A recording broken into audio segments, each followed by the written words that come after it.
حاجی سیدار السلام دا دعا کړې وه چې خدای پاک دې ده ته دا د خدای پاک داخل کې په دارالسلام کې اوس خیالي وایي الجنه دا د دارالسلام معنا مراده بیانوي چې دارالسلام نه مراد جنت ده چې دا مصنف پر خاص دعا ده چې دا د دې اهل بل دفعه د سوال کوي چې دارالسلام په معنا اضافي مرادي بیا سلام کې درې احتمال دي سلام مصدري معنا ده سلامتیا ته وایي ان الافات مصیبتونو او شرورونه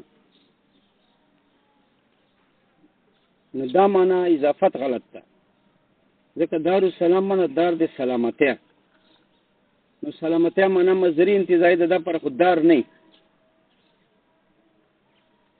او که چېرته مضاف مقدر کې داسې وایي دارو اهل سلامتیا نو دا خاص دعا مصنف پاره نه ده ځکه دار د اهل د سلامتیا دا خو هر کوري ځکه هر کور داسې دار ده چې دا دې کې اهل سلامتیا والی برانونو نه وغیره نه نو خاص دعا نه ده نو که سلامتیا معنا مصدري دار د سلامتیا د اضافت ټیک نه ده ځکه سلامتیا معنا مصدري ده دا دار نه غواړي که مضاف مقدر کې بیا خو دار ټیک ده چې دار د اهل د سلامتیا ده خدا خو هر دار باندې اطلاق جایز ده دا خو مصنف پر چې خاص دعا نه ده بل سلام اطلاق په السلام علیکم باندې کېږي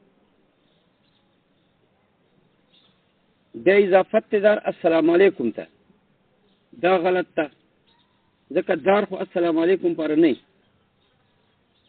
که مضاف مقدر کې داسې وایي چې دارو اهل السلام علیکم بیا دا خاص دعا مصنف پر نه ده ځکه هر دار داسې ده چې هغې کې السلام علیکم یو بل باندې خلک وایي السلام اسم اسماء د سبحانه وتعالی نه ده نو اضافت دار سلام ته بیا غلط ده ځکه سلام اسم اسماء نه ده نو دا اضافت په یا ملکیت پرې یا به اضافت سکونت پرې نو که اضافت ملکیت پرې بیا دا معنا چې دارالسلام هغه کور چې دا مملوک دی سبحانه وتعالی ده نو دا خو هر کور مملوک دی خدای پاک ته نو دا خاص دعا مصنف پاره نه ده چې دا د خدای پاک داخل کې دار ته هغه دار چې د سبحانه وتعالی کور په ملکیت سره هر کور د خدای پاک مملوک ده دا یو خاص دعا مصنف پاره نه ده ځکه خو عام خلک شریک دي فقدا اضافت سکونت پرې بیا الله محال ده ځکه دارالسلام چې معنا هغه دار چې دا سکونت والا ده مسکن د لپاره د سلام سبحانه وتعالی دا په خو زمان مکان منزه ده د جواب ته اشاره وکړه الجنه مراد دلته معنا اضافي ترکیبي نه ده چې دار د سلام بلکې مراد ته معنا لقبي ده یعنی دا دارالسلام صفت صادقه ده په یو موصوف خاص باندې چې جنت ده دا معنا دارالسلام خدای پاک ته داخل کی جنت ته او دا خاص دعا د مصنف پر ایده حق ادا اوس چون کې معنا لقبي منقول دا منقولان سره مناسبت پکاري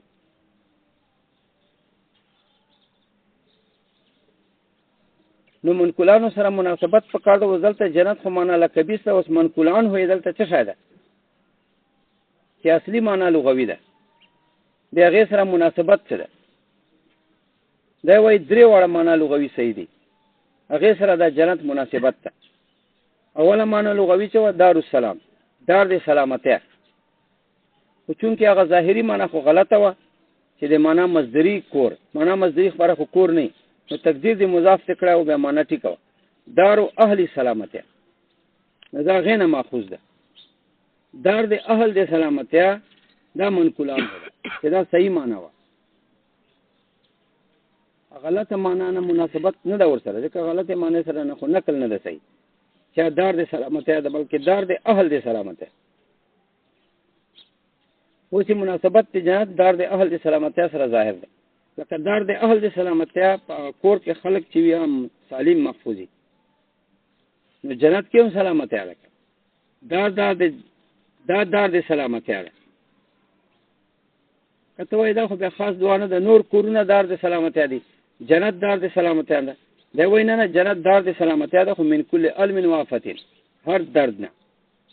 په خلاف ته نور عامو کورونو نه هغو کې سلامتیا خو عامه سلامتیا، خاصه سلامتیا چې من کل علم و آفتین، هر درد آفت مصیبت نه محفوظ ده، په جنت کې تخصیص ده. نو دا خاص دعا سره سمیت بیال سلامتی علیه من کل علم و آفتین، مسما سره دا جنت په دارالسلام سره دا معنا لقبی. اوس معنا لغوي سره مناسبت ده لسلامتی علیه، دا معنا لغوي و. لغوي چې و دارالسلام دار د سلامتیا، یعنی دار د اهل د سلامتیا. نو لکه هر کور کې خلق محفوظي، دلته مل سلامتی علیه، دلته خلق محفوظي سلامتیا لپاره، دا معنا لغوي سره مناسبت ده. سوال پیدا شو چې شهر کور کې سلامتی، جنت کې سلامتی، دا خاص دعا نه ده. ومن کل علم و آفتین، هر درد نه، هر درد نه پکې سلامتی ده. دا تخصیص دعا. ولأن خزنة الجنة تقول لأهلها سلام علیکم طبتم فادخلوها خالدین.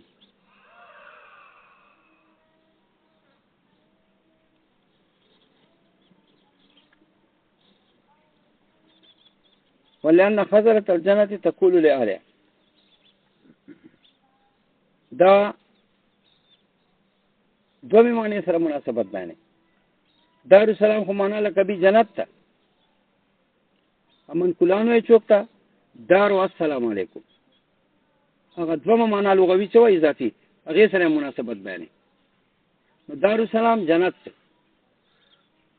مناسبت معنا لغوي سره دا ده چې معنا لغوي د دار و السلام علیکم، خو چونکې دار خو السلام علیکم پرنی نو مضاف په مقدر کې صحیح معنا به واخلې چې من کلانو صحیح دار و اهل السلام علیکم، دار د اهل چې هغې کې یو بل باندې السلام علیکم وایي، دا معنا اضافي لغوي دا منقولانو ده، جنت منقول ده.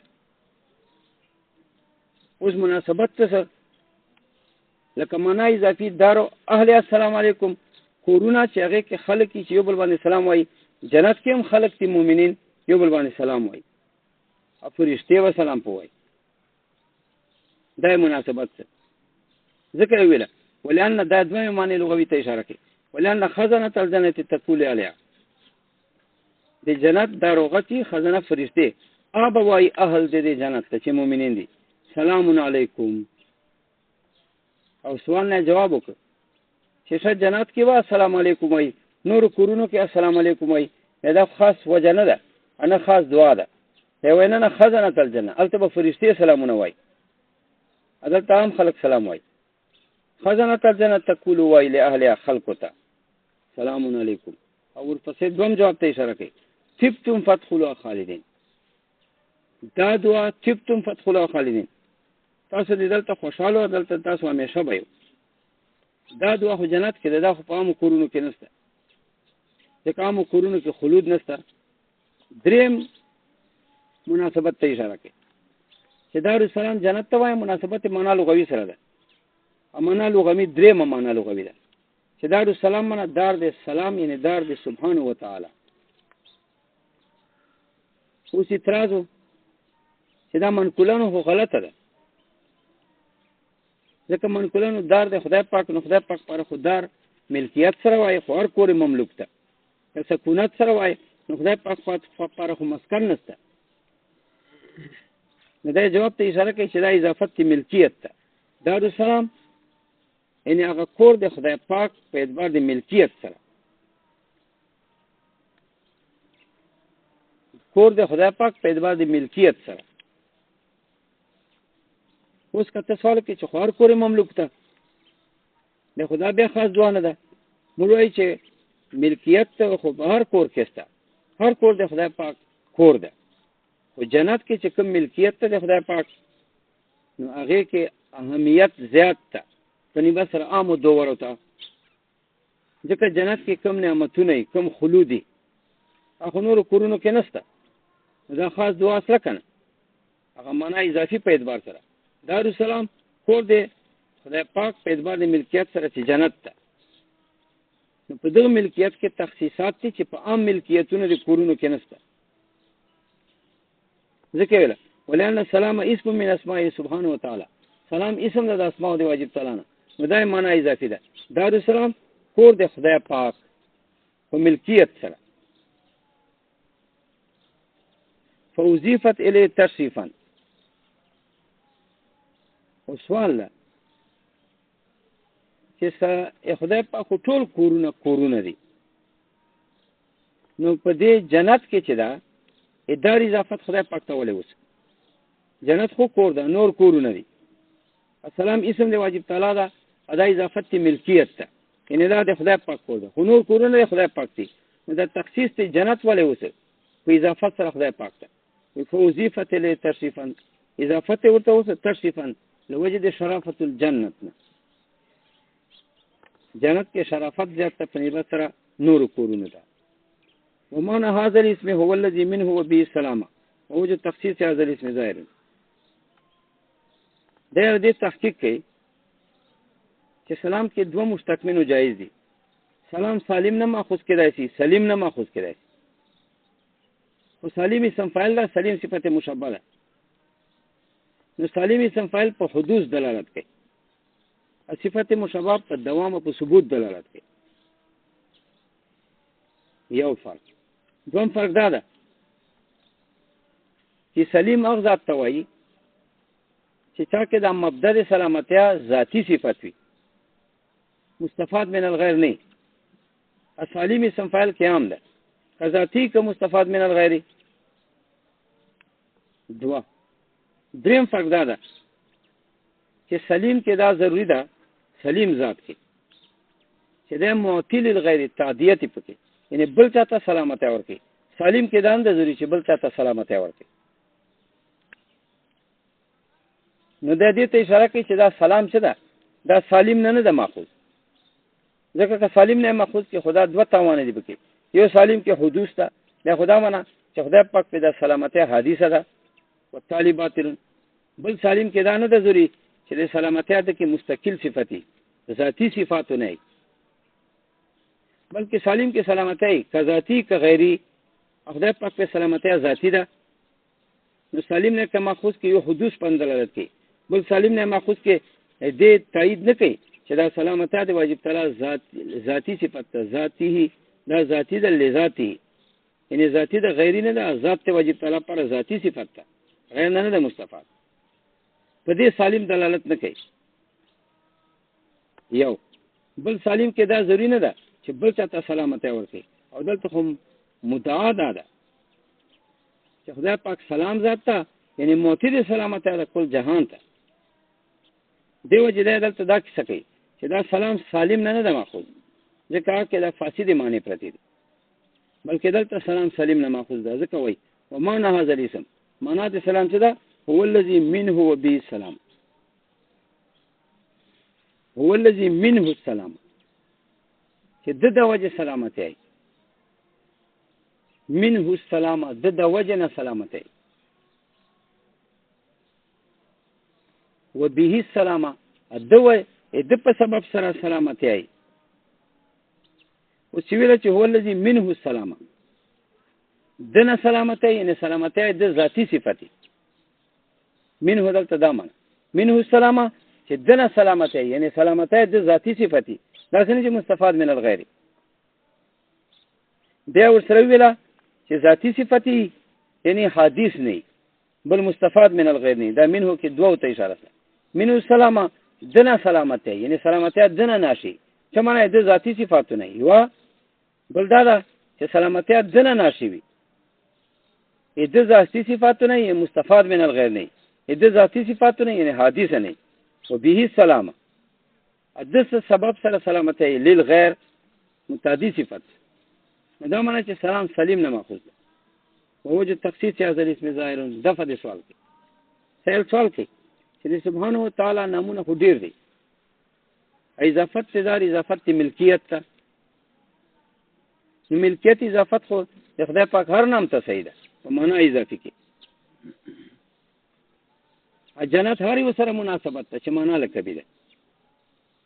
نو مقصد دا ده چې د دارالسلام معنا اضافي چې تا اخلي، نو د دار اضافت په ملکیت سره شکه هر نام د خدای پاک ته صحیح ده. یو بیا جنت ته نقل کیا. جنت کې هر نام سره مناسبت شته. رحمان سره شته، رحیم سره شته، غفور سره شته. ډیر نامونه دي کنه. نو ډیر نامونه سره مناسبت ته جنت ته. نو بیا ته خامخا سلام تخصیص ولیکه. دی وی وجه تخصیص واو ذل اسم ظاهرون. وجه د تخصیص ته دغه اسم ظاهر دی. چونکه جنت چې دا دار د سلامتی ده. جنت کې به سلامتی ای او دا سلامتی پکې اهم مرغوب صفت ده. سلام علیکم طبتم فادخلوا خالدین. خزنة الجنه به دا ورته وای. نو چونکې سلامتی په جنت کې نور نعمتونه ډېر دي، خدا سلامتی په جنت کې هر غم نه، هر مصیبت نه، دا پکې مرغوب صفت ده. ا دې دغه جنت دغه صفت چې واغله چې دې کې سلامتی ده، هر غم مصیبت نه، دا مرغوب صفت ده. دې جنت دغه صفت چې سلامتی دا دارالسلام سره مناسبت زیاته په خلاف ته دارالرحمن یا دارالرحیم. ځکه دارالسلام معنا دار د سلامتی، سلامتی معنا ده پکې. جنت کې سلامتی ده، دا مرغوب صفت ده. نو د جنت سلامتی صفت مرغوب ده. دې مناسبت یو دار اضافي سره و چې سلام ته اضافت وسی، ځکه اضافت ته سلام ته وکړو. موجود تخصیص هذا الاسم ظاهر طاویان کشف المقال. دیال کې د اشاره لیکه طاویان چې غشتون کوي کشف المقال تهگاه د مجلس، یعنی مجلس مضبوط مجلس کوم، دا سه مجلس مضبوط مجلس کوم کر رجل الجید، لکه رجل الجید. نو ګویا دا مقال دی ما داسې ده لکه مضبوط سړی. استعمال د مشبه ده په مشبه به کې. مراد مشبه ده مقال، خو کانو مشبه به ګویا کې دا فرد د رجل جید ده او دا مقال حقیقی مراد. خدای ادعای فرد مشبه به ده، ځکه موږ وایو چې ذکر د مشبه مراد ته مشبه به. اکش دا استعاره بالکنایه. اکش چون کې لازم دي ذل رجل جید ده، نه دا استعاره تخیلیه. اطواویان ترشیح ده. پکار ده چې سره مضبوط مجلس کې نو هغه فضولیاتونه یا داسې بے فایدو خبرونه وساتي. اطواویان کشف المقال ان الاطاله والاملال. اطالینا چې دا فضول خبر ده، غم غرزولونه چې دا فضول خبر ده، چې دینه د دې مجلس وساتي. مضبوط مجلس داسې پکاري چې د دې تهگاه یعنی هر جهت طاویان دا ون غاړي، یعنی فضولیاتونه اطالات او املالات نه وسات. دی وی الکشف الجم وتل کشف کنات الاعراض. دې ته اشاره کوي چې دا لفظ غیر مشهور وضاحت کوي. کشف څه معنی کوي؟ دی وی الکشف الجم تهگاه ته وی، جا سیټ ته وی، د تسی ته وی. الکشف الجم دا معنا وضاحت وکړه. اوس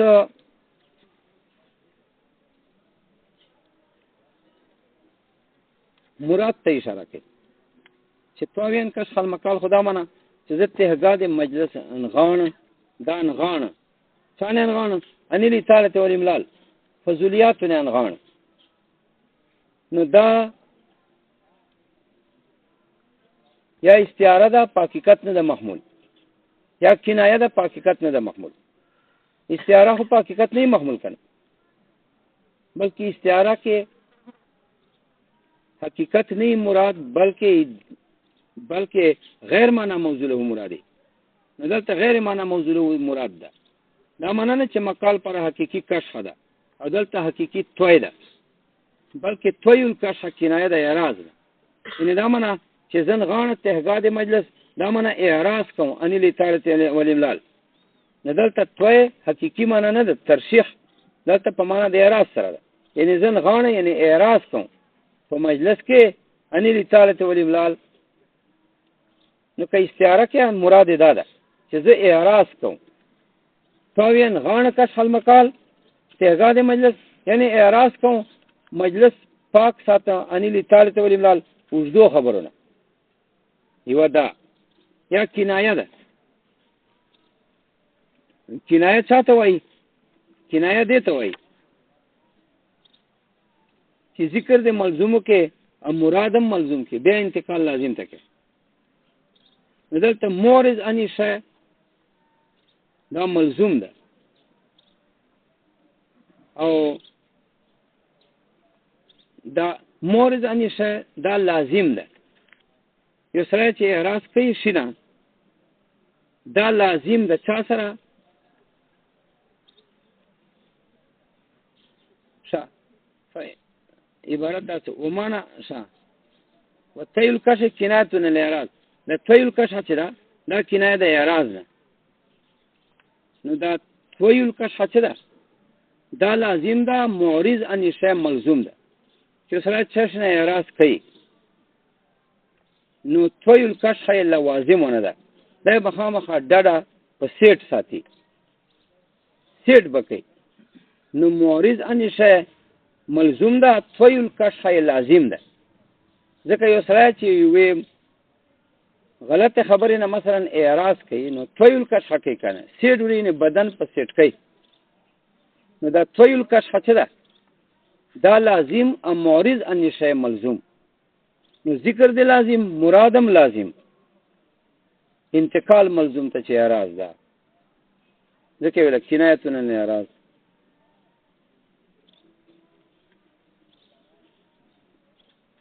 الاتناب والاخلال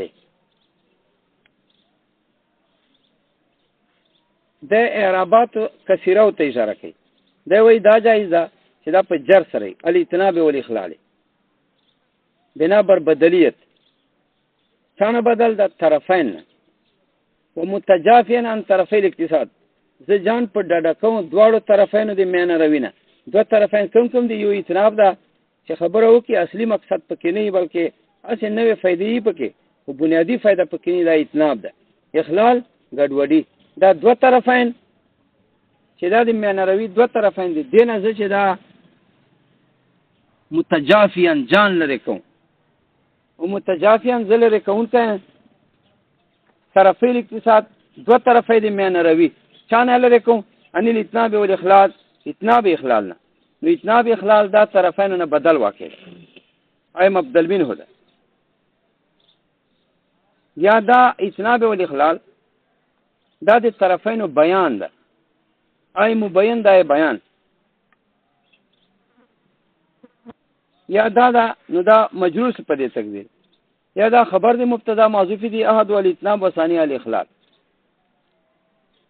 یا دا منصوب دي بنا په فعل مقدر ان الاتناب والاخلال. ځکه ترکیب اول ترکیب دا کوي مجموع ما بدل من الطرفين دا اتناب والاخلال دا مجموعه بدل دي طرفینونه هغه طرفین مبدل منه دا مجموعه بدل مجموع ما بدل من الطرفين مجموعه بدل دي طرفين دي دې سمانه مجموعه بدل دي طرفين دي یعنی طرفین مطبوع واحده د لفظا الاتناب والاخلال بدل واحده د لفظا لفظ په اعتبار دا یو بدل ده البته طرفین یو مبدل منه ده ځکه مجموع ویله مجموع یو توي مجموع ما اتناب اخلال مجموعه یو بدل ده من الطرفين ایو مبدل منه ده او بیان نو ما بیان ولما تعددت سوال کوي چې شته مجموع ته بدل ویلا نو مجموع خو یو بدل سي بدل واحد معرب په اعراب واحدای نو ته خو یو اعراب پکارو کنه ته خو الاتناب والاخلال دوه اعراب دی ویلي چې مجموعه ده خو بدل واحده ده بدل واحده خو په وسط کې اعراب نه جاری کیږي خو په اخر کې جاری کیږي نو ته په وسط کې ویل د الاتناب به د اخلال ویل دا جواب کوي چې دلته مطبوع مانن متعدد ده یعنی طرفین څه ده اگر که لفظان یو مبدل منه ده لیکن په معنا کې دا دو مطبوع دي ان طرفین و طرفین یو طرف نه اتناب بدل ده بل طرف نه اخلال بدل ده ولما تعدد المطبوع مانن کله چې مطبوع متعدد ده مانن وجر الاعراب على كل منهما اعراب پاره وجاري ويجوز رفعهم على انه ما خبر مبتدا المحذوف رفع جائز ده بنا په دې چې دا خبر د مبتدا محذوف ده احد او ثانيه ويجوز نصب وما نصب جائز بتقدير يعني وحسبي ونعم الوكيل.